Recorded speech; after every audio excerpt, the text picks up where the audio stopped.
Pendant 14 ans, elles ont partagé ce même cabinet de médecine générale. Aujourd'hui, Valérie Descamps s'est reconvertie. Elle est médecin du travail. Pas par désintérêt, mais par épuisement. Après plus de 20 ans d'exercice dans l'Aisne en libéral, elle s'est retrouvée au bord du burn-out.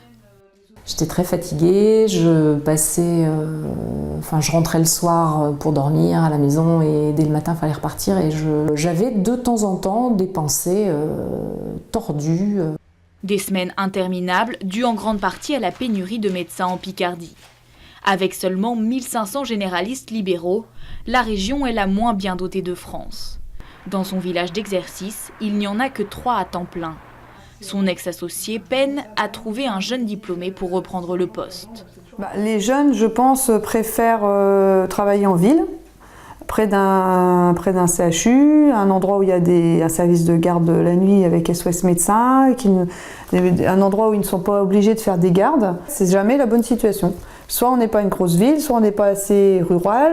Conséquence, les médecins qui s'installent ont de plus en plus souvent obtenu leur diplôme hors de France. En 2014, ils étaient 15% de généralistes libéraux en Picardie, 0 en 2013.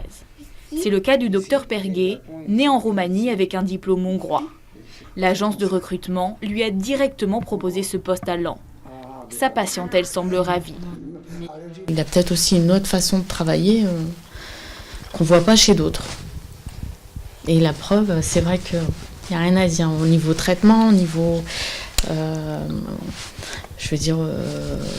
le contact, etc. Franchement... D'ici à 2020, il faudra remplacer 700 généralistes partant à la retraite dans la région.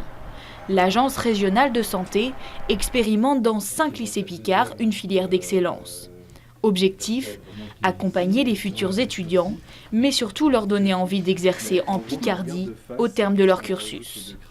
La Picardie, ouais, c'est un peu pauvre, c'est pas toujours très animé, c'est pas la vie des grandes villes. Tant qu'il y a du travail ici, autant aller là où il y a du travail et là où il manque de médecins. Donc oui, je me vois bien continuer ici plus tard.